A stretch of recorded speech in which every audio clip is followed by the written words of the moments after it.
രാജാക്കന്മാരുടെ 1-ാം പുസ്തകം 21-ാം അധ്യായം. അതിനുശേഷം സംഭവിച്ചത്, ഇസ്രായേലിനായ നാബോത്തിന് ഇസ്രായേലിൽ ശമര്യ രാജാവായ ആഹാബിന്റെ അരമനയുടെ സമീപത്ത് ഒരു മുന്തിരിത്തോട്ടമുണ്ടായിരുന്നു. ആഹാബ് നാബോത്തിനോട്, നിന്റെ മുന്തിരിത്തോട്ടം എനിക്ക് ചീരത്തോട്ടമാക്കുവാൻ തരയണം, അതെൻ്റെ അരമനയ്ക്ക് സമീപമല്ലോ. അതിന് പകരം ഞാൻ അതിനേക്കാൾ വിശേഷമായൊരു മുന്തിരിത്തോട്ടം നിനക്ക് തരാം. അല്ല, നിനക്ക് സമ്മതമെങ്കിൽ ഞാൻ അതിൻ്റെ വില നിനക്ക് പണമായിട്ട് തരാം എന്ന് പറഞ്ഞു. നാബോത്ത് ആഹാബിനോട്, ഞാൻ എൻ്റെ പിതാക്കന്മാരുടെ അവകാശം നിനക്ക് തരുവാൻ യഹോവ സംഗതി വരുത്തരുതേ എന്ന് പറഞ്ഞു. ഇസ്രായേലിനായ നാബോത്ത്, എൻ്റെ പിതാക്കന്മാരുടെ അവകാശം ഞാൻ നിനക്ക് തരികയില്ല എന്ന് തന്നോട് പറഞ്ഞ വാക്ക് നിമിത്തം ആഹാബ് വ്യസനവും നീരസവും പൂണ്ട് തൻ്റെ അരമനയിലേക്ക് ചെന്നു. ഭക്ഷണമൊന്നും കഴിക്കാതെ കട്ടിലിന്മേൽ മുഖം തിരിഞ്ഞ് കിടന്നു. അപ്പോൾ അവൻ്റെ ഭാര്യ ഈസബേൽ അവൻ്റെ അടുക്കൽ വന്നു. ഭക്ഷണമൊന്നും കഴിക്കാതെ ഇത്ര വ്യസനിച്ചിരിക്കുന്നത് എന്ത് എന്ന് അവനോട് ചോദിച്ചു. അവൻ അവളോട്, ഞാൻ ഇസ്രായേലിനായ നാബോത്തിനോട്, നിന്റെ മുന്തിരിത്തോട്ടം എനിക്ക് വിലയ്ക്ക് തരയണം, അല്ല നിനക്ക് സമ്മതമെങ്കിൽ അതിനു പകരം വേറെ മുന്തിരിത്തോട്ടം ഞാൻ നിനക്ക് തരാമെന്ന് പറഞ്ഞു. എന്നാൽ അവൻ, ഞാൻ എൻ്റെ മുന്തിരിത്തോട്ടം നിനക്ക് തരികയില്ല എന്നു പറഞ്ഞതുകൊണ്ടത്രേ എന്ന് പറഞ്ഞു. അവൻ്റെ ഭാര്യ ഈസബേൽ അവനോട്, നീ ഇന്ന് ഇസ്രായേലിൻ്റെ രാജ്യഭാരം വഹിക്കുന്നുവോ? എഴുന്നേറ്റ് ഭക്ഷണം കഴിക്കുക, നിന്റെ മനസ്സ് തെളിയട്ടെ. ഇസ്രായേലിനായ നാബോത്തിൻ്റെ മുന്തിരിത്തോട്ടം ഞാൻ നിനക്ക് തരും എന്ന് പറഞ്ഞു. അങ്ങനെ അവൾ ആഹാബിൻ്റെ പേർ വെച്ച് എഴുതി അവൻ്റെ മുദ്ര കൊണ്ട് മുദ്രയിട്ട് എഴുത്ത് നാബോത്തിൻ്റെ പട്ടണത്തിൽ പാർക്കുന്ന മൂപ്പന്മാർക്കും പ്രധാനികൾക്കും അയച്ചു. എഴുത്തിൽ അവൾ എഴുതിയിരുന്നത് എന്തെന്നാൽ, നിങ്ങൾ ഒരു ഉപവാസം പ്രസിദ്ധമാക്കി നാബോത്തിന് ജനത്തിൻ്റെ ഇടയിൽ പ്രധാന സ്ഥലം കൊടുത്ത് ഇരുത്തുവേൻ. നീചന്മാരായ 2 ആളുകളെ അവനെതിരെ നിർത്തി അവൻ ദൈവത്തെയും രാജാവിനെയും ദുഷിച്ചു എന്ന് അവന് വിരോധമായി സാക്ഷ്യം പറയിപ്പിൻ. പിന്നെ നിങ്ങൾ അവനെ പുറത്തു കൊണ്ടുചെന്ന് കല്ലെറിഞ്ഞു കൊല്ലണം. അവൻ്റെ പട്ടണത്തിൽ പാർക്കുന്ന മൂപ്പന്മാരും പ്രധാനികളുമായ പൗരന്മാർ ഈസബേൽ പറഞ്ഞയച്ചതുപോലെയും അവൾ കൊടുത്തയച്ച് എഴുത്തിൽ എഴുതിയിരിക്കുന്നത് പോലെയും ചെയ്തു. അവർ ഉപവാസം പ്രസിദ്ധം ചെയ്തു. നാബോത്തിനെ ജനത്തിൻ്റെ ഇടയിൽ പ്രധാന സ്ഥലത്തിരുത്തി. നീചന്മാരായ 2 ആളുകൾ വന്ന് അവൻ്റെ നേരെ ഇരുന്നു. നാബോത്ത് ദൈവത്തെയും രാജാവിനെ ദുഷിച്ചു എന്ന് ആ നീചന്മാർ ജനത്തിന് മുമ്പിൽ അവന് വിരോധമായി, നാബോത്തിനു വിരോധമായി തന്നെ സാക്ഷ്യം പറഞ്ഞു. അവർ അവനെ പട്ടണത്തിന് പുറത്തു കൊണ്ടുപോയി കല്ലെറിഞ്ഞു കൊന്നുകളഞ്ഞു. നാബോത്ത് കല്ലേറുകൊണ്ട് മരിച്ചു എന്ന് അവർ ഈസബേലിന് വർത്തമാനം പറഞ്ഞയച്ചു. നാബോത്ത് കല്ലേറുകൊണ്ട് മരിച്ചു എന്ന് ഈസബേൽ കേട്ടപ്പോൾ അവൾ ആഹാബിനോട്, നീ എഴുന്നേറ്റ് നിനക്ക് വിലയ്ക്ക് തരുവാൻ മനസ്സില്ലാത്ത ഇസ്രായേലിനായ നാബോത്തിൻ്റെ മുന്തിരിത്തോട്ടം കൈവശമാക്കിക്കൊള്ളുക. നാബോത്ത് ജീവനോടെയില്ല, മരിച്ചുപോയി എന്ന് പറഞ്ഞു. നാബോത്ത് മരിച്ചു എന്ന് കേട്ടപ്പോൾ ആഹാബ് എഴുന്നേറ്റ് ഇസ്രായേലിനായ നാബോത്തിന് മുന്തിരിത്തോട്ടം കൈവശമാക്കുവാൻ അവിടേക്ക് പോയി. എന്നാൽ യഹോവയുടെ അരുളപ്പാട് തിശ്ബിനായ ഏലിയാവിനുണ്ടായതെന്തെന്നാൽ, നീ എഴുന്നേറ്റ് ശമരിയിലെ ഇസ്രായേൽ രാജാവായ ആഹാബിനെ എതിരേൽപ്പാൻ ചൊല്ലുക. ഇതാ, അവൻ നാബോത്തിന് മുന്തിരിത്തോട്ടം കൈവശമാക്കുവാൻ അവിടേക്ക് പോയിരിക്കുന്നു. നീ അവനോട്, നീ കൊല ചെയ്യുകയും കൈവശമാക്കുകയും ചെയ്തുവോ എന്ന് യഹോവ ചോദിക്കുന്നു. നായ്ക്കൾ നാബോത്തിന്റെ രക്തം നക്കിയ സ്ഥലത്ത് വെച്ച് തന്നെ നിന്റെ രക്തവും നക്കിക്കളയും എന്ന് യഹോവ കൽപ്പിക്കുന്നു എന്ന് നീ അവനോട് പറക. ആഹാബ് ഏലിയാവോട്, എൻ്റെ ശത്രുവേ, നീ എന്നെ കണ്ടെത്തിയോ എന്ന് പറഞ്ഞു. അതിന് അവൻ പറഞ്ഞതെന്തെന്നാൽ, അതെ, ഞാൻ കണ്ടെത്തി. യഹോവയ്ക്ക് അനിഷ്ടമായുള്ളത് ചെയ്യുവാൻ നീ നിന്നെ വിറ്റുകളഞ്ഞതുകൊണ്ട് ഞാൻ നിന്റെ മേൽ അനർത്ഥം വരുത്തും. നിന്നെ അശേഷം നിർമൂലമാക്കി ഇസ്രായേലിൽ ആഹാബിനുള്ള സ്വതന്ത്രനും അസ്വതന്ത്രനുമായ പുരുഷപ്രജയൊക്കെയും ഞാൻ നിഗ്രഹിച്ചു കളയും.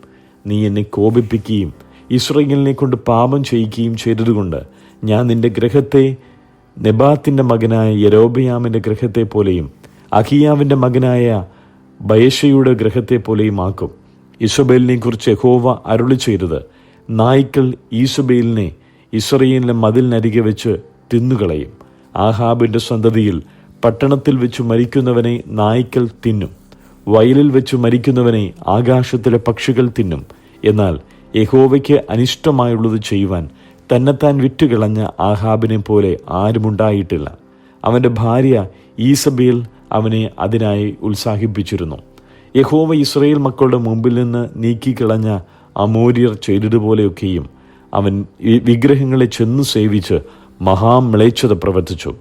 ആഹാബ് ആ വാക്കു കേട്ടപ്പോൾ വസ്ത്രം കീറി തൻ്റെ ദേഹം പറ്റെ രട്ടുടുത്തുകൊണ്ട് ഉപവസിച്ചു.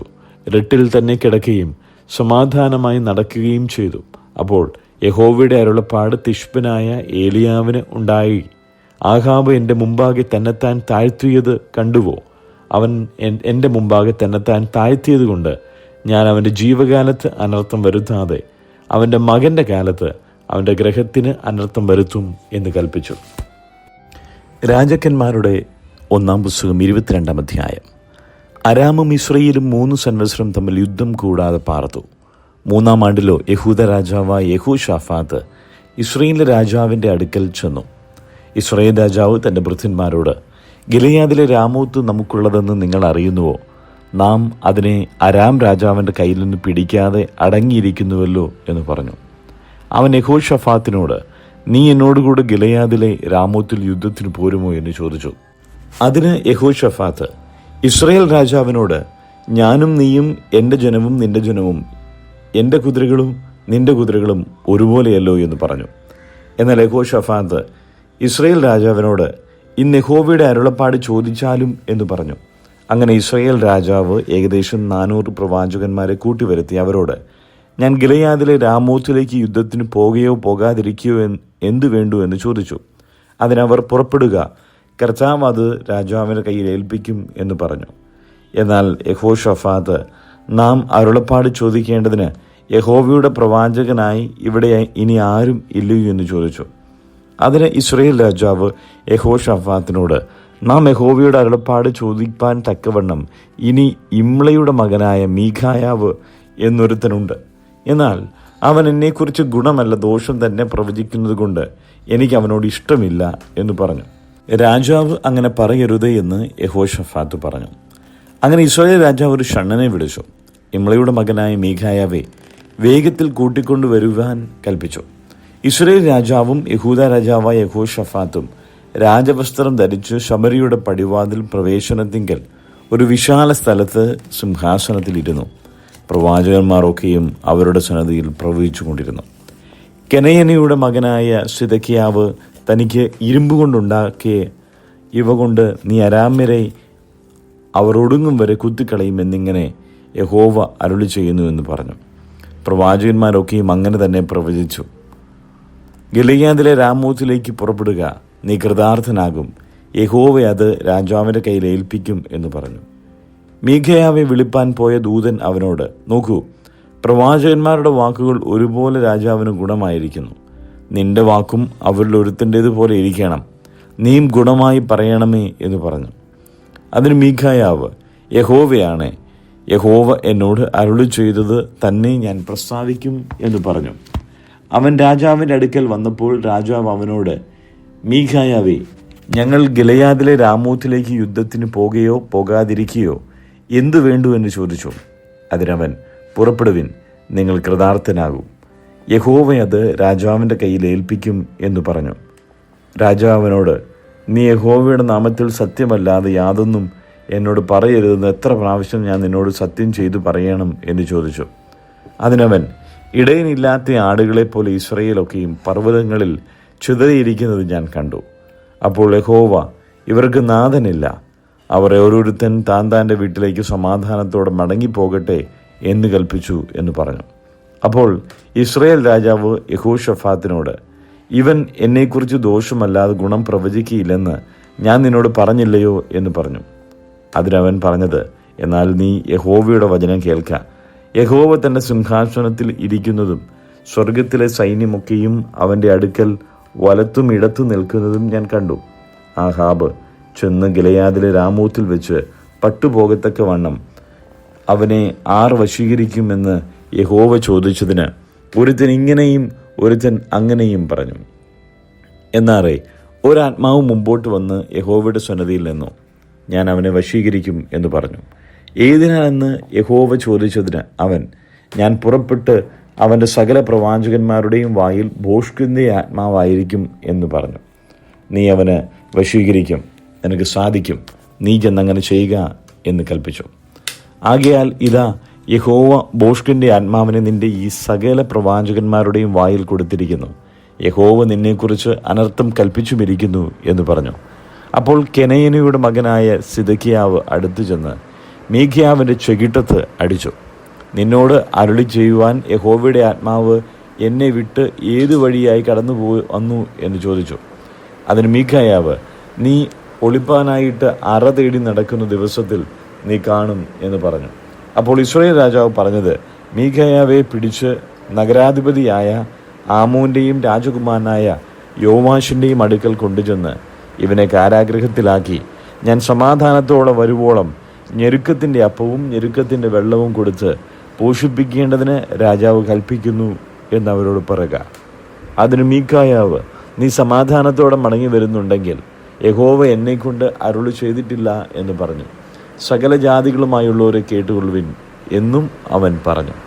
അങ്ങനെ ഇസ്രായേൽ രാജാവും യഹൂദ രാജാവായ യഹോഷഫാത്തും ഗിലെയാദിലെ രാമോത്തിലേക്ക് പോയി. ഇസ്രായേൽ രാജാവ് യഹോഷഫാത്തിനോട്, ഞാൻ വേഷം മാറി പടയിൽ കിടക്കും, നീയോ രാജവസ്ത്രം ധരിച്ചു കൊള്ളുക എന്ന് പറഞ്ഞു. അങ്ങനെ ഇസ്രായേൽ രാജാവ് വേഷം മാറി പടയിൽ കടന്നു. എന്നാൽ അരാം രാജാവ് തൻ്റെ 32 രഥനായകന്മാരോട്, നിങ്ങൾ ഇസ്രായേൽ രാജാവിനോട് മാത്രമല്ലാതെ ചെറിയവരോടോ വലിയവരോടോ യുദ്ധം ചെയ്യരുത് എന്ന് കൽപ്പിച്ചിരുന്നു. ആകയാൽ രഥനായകന്മാർ യഹോഷഫാത്തിനെ കണ്ടപ്പോൾ ഇവൻ തന്നെ ഇസ്രായേൽ രാജാവ് എന്ന് പറഞ്ഞ് അവനോട് പൊരുതുവാൻ തിരിഞ്ഞു. എന്നാൽ യഹോഷഫാത്ത് നിലവിളിച്ചു. അവൻ ഇസ്രായേൽ രാജാവല്ല എന്ന് രഥനായകന്മാർ കണ്ടിട്ട് അവനെ വിട്ട് മാറിപ്പോന്നു. എന്നാൽ ഒരുത്തൻ എതിർച്ചയ വില്ലു കുലച്ച് ഇസ്രായേൽ രാജാവിനും കവചത്തിനും പതക്കത്തിനും ഇടയ്ക്ക് എയ്തു. അവൻ തൻ്റെ സാരഥിയോട്, നിന്റെ കൈ തിരിച്ച് എന്നെ പടയിൽ നിന്ന് കൊണ്ടുപോക, ഞാൻ കഠിനമായി മുറിവേറ്റിരിക്കുന്നു എന്ന് പറഞ്ഞു. അന്ന് പട കഠിനമായി തീർന്നതുകൊണ്ട് രാജാവ് അരാമ്യർക്ക് എതിരെ രഥത്തിൽ നിവർന്നു നിന്നു. സന്ധ്യാസമയത്ത് അവൻ മരിച്ചുപോയി. മുറിവിൽ നിന്ന് രക്തം രഥത്തിനകത്ത് ഒഴുകിയിരുന്നു. സൂര്യൻ അസ്തമിക്കുവോളം ഓരോരുത്തൻ താന്താൻ്റെ പട്ടണത്തിലേക്കും താന്താൻ്റെ ദേശത്തേക്കും പോകട്ടെ എന്ന് പാളയത്തിൽ ഒരു പരസ്യം പുറപ്പെട്ടു. അങ്ങനെ രാജാവ് മരിച്ചു. അവനെ ശമരിയിലേക്ക് കൊണ്ടുവന്നു. അവർ രാജാവിനെ ശമരിയിൽ അടക്കം ചെയ്തു. രഥം ശമരിയിലെ കുളത്തിൽ കഴുകിയപ്പോൾ യഹോവ കൽപ്പിച്ചിരുന്ന വചനപ്രകാരം നായ്ക്കൾ അവൻ്റെ രക്തം നക്കി. വേശ്യാസ്ത്രീകളും അവിടെ കുളിച്ചു. ആഹാബിൻ്റെ മറ്റുള്ള വൃത്താന്തങ്ങളും അവൻ ചെയ്തതൊക്കെയും, അവൻ ആനക്കൊമ്പുകൊണ്ട് പണിത അരമനയുടെയും അവൻ പണിത എല്ലാ പട്ടണങ്ങളുടെയും വിവരവും ഇസ്രായേൽ രാജാക്കന്മാരുടെ വൃത്താന്ത പുസ്തകങ്ങളിൽ എഴുതിയിരിക്കുന്നുവല്ലോ. ആഹാബ് തൻ്റെ പിതാക്കന്മാരെ പോലെ നിദ്ര പ്രാപിച്ചു. അവൻ്റെ മകനായ അഹസ്യാവ് അവന് പകരം രാജാവായി. ആസയുടെ മകനായ യഹോഷഫാത്ത് ഇസ്രായേൽ രാജാവായ ആഹാബിൻ്റെ 4-ാം ആണ്ടിൽ യഹൂദയിൽ രാജാവായി. യഹോഷഫാത്ത് വാഴ്ച തുടങ്ങിയപ്പോൾ അവന് 35 വയസ്സായിരുന്നു. അവൻ 25 സംവത്സരം യെരൂശലേമിൽ വാണു. അവൻ്റെ അമ്മയ്ക്ക് അസൂബ എന്നു പേർ. അവൻ ഷിൽഹിയുടെ മകൻ ആയിരുന്നു. അവൻ തൻ്റെ അപ്പനായ ആസയുടെ എല്ലാ വഴികളിലും നടന്നു. അത് വിട്ടുമാറാതെ യഹോവയ്ക്ക് പ്രസാദമായത് ചെയ്തു. പൂജാഗിരികൾക്ക് മാത്രം നീക്കം വന്നില്ല. ജനം പൂജാഗിരികളിൽ യാഗം കഴിക്കുകയും ധൂപം കാട്ടുകയും ചെയ്തു പോന്നു. യഹോഷഫാത്ത് ഇസ്രായേൽ രാജാവിനോട് സഖ്യത ചെയ്തു. യഹോഷഫാത്തിൻ്റെ മറ്റുള്ള വൃത്താന്തങ്ങളും അവൻ്റെ പരാക്രമ പ്രവൃത്തികളും അവൻ ചെയ്ത യുദ്ധവും യഹൂദ രാജാക്കന്മാരുടെ വൃത്താന്ത പുസ്തകങ്ങളിൽ എഴുതിയിരിക്കുന്നുവല്ലോ.